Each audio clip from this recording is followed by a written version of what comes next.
Hi everyone, Mark Merrill with Firm, Fairness and Reporting Media. Today's feature is about voters and ICE regulations. This first story you see before you here is the young man that had to be deported, but guess what? I think you may already know, but he voluntarily decided to leave the country, the United States, and Old Orchard Beach Police. The way the story goes is as follows.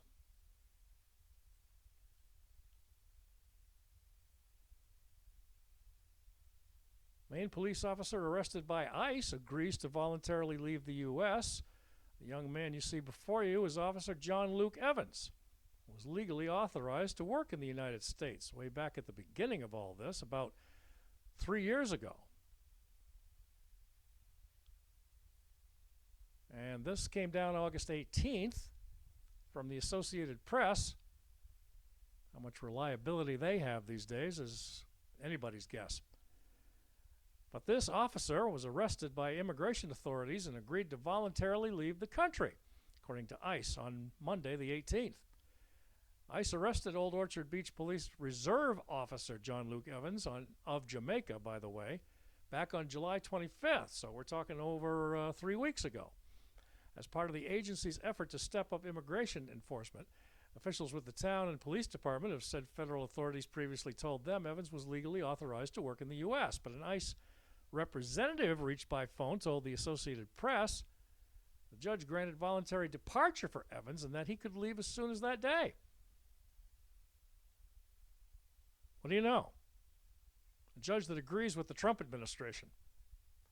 The representative did not provide other details about Mr. Evans' case. However, his arrest touched off a dispute between Old Orchard Beach officials and ICE, but Police Chief Elise Chard had said the department was notified by federal officials that Evans was legally permitted to work in the country and that the town submitted information via the Department of Homeland Security's E-Verify program before Evans' employment.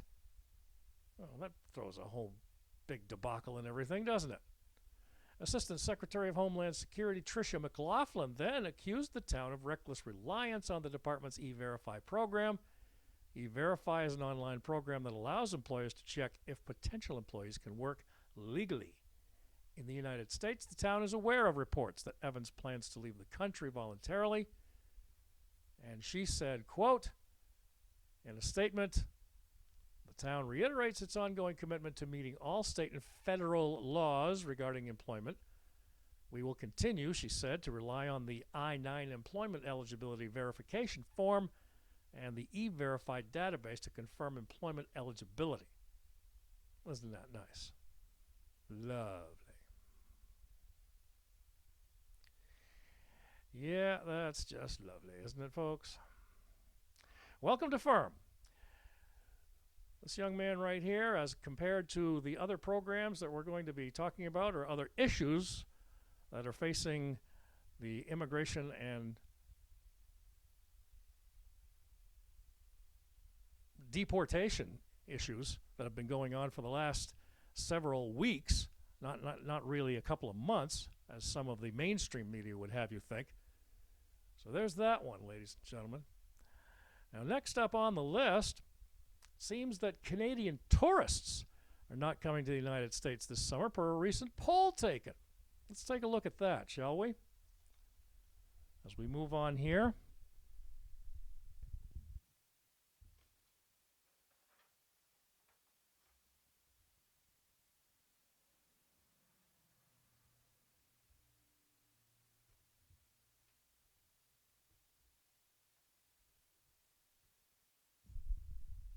A lot of statistics, folks, but we have them right here for you. We'll get right down to it right here and now as we proceed to take on 2 or 3 issues when it comes to voters and ICE regulations, immigration laws, and deportations.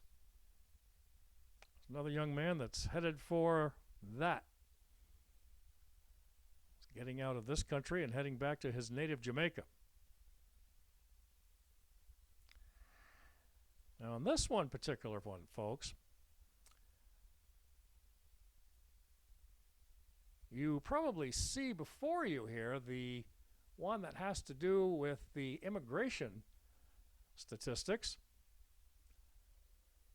It's a little bit dicey there, but as you can see, Donald Trump took 41% of congressional districts. Vermont, Trump won by 32%. New Hampshire, he took by 48%. He took Maine by 45%. And down below here, Taxachusetts, as we like to call it, he took 36% only of the vote, but down below it got a little bit higher in Connecticut at 42% and Rhode Island at 43%. So there you have that one, ladies and gentlemen. Now, the one we're about to read to you shortly has to do with Maine joining Washington State, New York, Vermont, North Dakota as Americans' arrivals rose, but visitors from Canada decline. A new update you need to know. We'll post that here and move on here with Firm on voters and ICE regulations.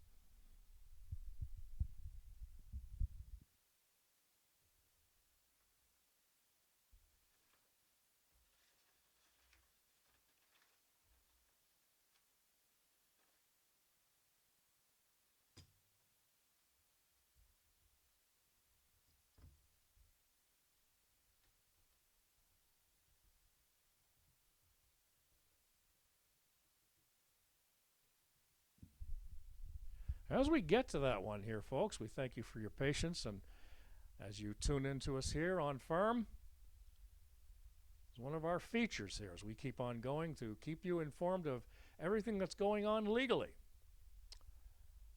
So as we bring this one up, ladies and gentlemen, Maine, as we told you, joining 1, 2, 3, 4 other states as Americans' arrivals rose, but visitors from Canada decline. What the heck is going on? Well, Maine's part of a growing list of U.S. states seeing clear divide in tourism trades alongside those 4 other states. It's welcoming more American visitors while watching a sharp fall in Canadian arrivals. The shift, confirmed by fresh data as of August 2025, is reshaping how the states approach their travel and hospitality industries. Here in Maine, domestic travel is strong. Roads, airports, and national parks are busy, especially in the summer months. Last month, in July, Acadia National Park welcomed nearly 797,000 visitors, ladies and gentlemen. That's fantastic. Busiest July in more than 30 years. The Portland International Jetport handled over 315,000 passengers. Maine Turnpike traffic rose compared to last year. And the numbers show that Americans are still eager to explore the state's coastline, mountains, and towns. But the story is different for Canadian travel. Cross-border arrivals into Maine fell for 6 straight months. July's land entries were down 28% from the same month last year, part of a year-to-date drop of about 25%. Similar declines are being reported in Washington State, New York State, Vermont, and North Dakota, which we previously mentioned, all of which rely on Canadian visitors for significant shares of their tourism income. The reason? Well, they're pretty varied. Currency exchange rates, higher travel costs, and changes in visitor sentiment are all playing a part, but for now, these states are working to attract more U.S. travelers to fill the gap while keeping ties strong with Canada in the hope that its visitors will return in greater numbers in the future. Now, that's the limited story, folks. One more we have to bring to you is from our friend at Judicial Watch, Tom Fitton. We're going to bring up his audio and video report here in just a moment,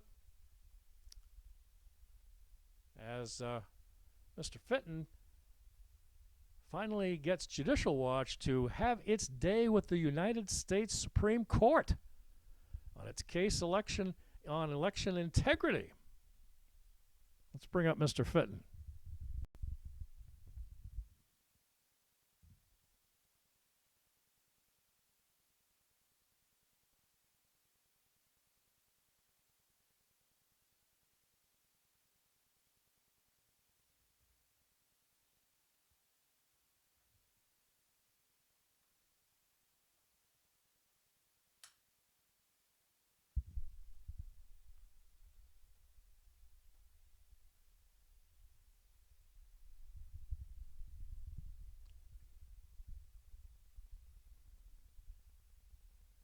here now we present Tom Fitton's report on election integrity. So the Supreme Court was considering last week whether to take up during a conference Judicial Watch's request that they consider our challenge to lower court decisions that essentially eliminated a candidate's right to challenge a federal, the messing with federal law in Illinois of counting ballots that arrive after Election Day. In Illinois, they count ballots that arrive for up to 2 weeks after Election Day. And we represent Congressman Bost and 2 electors in Illinois, and the lower court said, Congressman, the federal candidate has no right to challenge this, not in these circumstances, and the appellate court upheld it. And it's absurd to say federal candidate can't challenge a law that's at odds with federal law that sets an Election Day, counting ballots for 2 weeks after Election Day, that arrive for 2 weeks after Election Day, late ballots. And so they held a conference according to their reading the tea leaves, but they pushed it over to discuss at the next week's conference. So we don't know what they're going to do.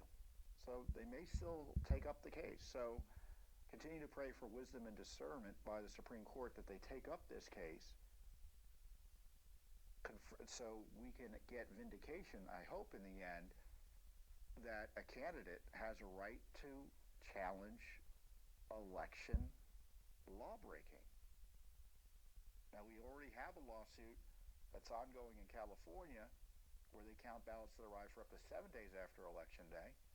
There are 2 House seats that were changed from Republican to Democrat as a result of that, what we allege to be unlawful counting. I'm not sure why the House hasn't done anything to fix that. And of course, in Mississippi, we had a similar case 5 days after Election Day, and we had an appellate court, the Fifth Circuit Court of Appeals, find that counting ballots after Election Day, like Judicial Watch has alleged, is indeed unlawful. But you've got this in the Illinois court that says a candidate can't do anything about it. And that can't be the law. That just can't be. And we're hoping the Supreme Court takes action. So we didn't hear whether they're going to take the case last week because they want to talk about it again this week. Or I think it's been set for conference this week. I'm not sure the exact date. So let's keep our fingers crossed, shall we? Thanks for watching. Don't forget to hit that subscribe button. Thank you, Mr. Fitton. We appreciate that report. And in the meantime, folks, we're going to wrap things up by letting you know that we are firm, Fairness in Reporting Media, and we're all about truth, facts, reality, and common sense, as we will post here in just a moment.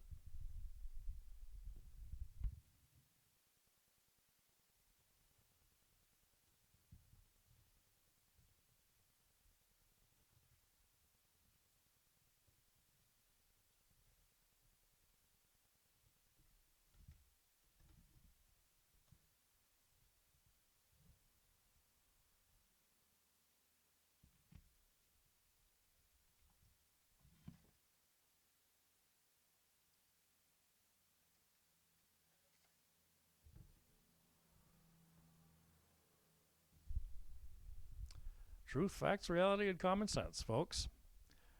You're pretty much used to it by now. But also, don't forget, we are 24 hours a day, 7 days a week, have been for quite some time, on YouTube, Twitter, or X, whichever you like to punch up there.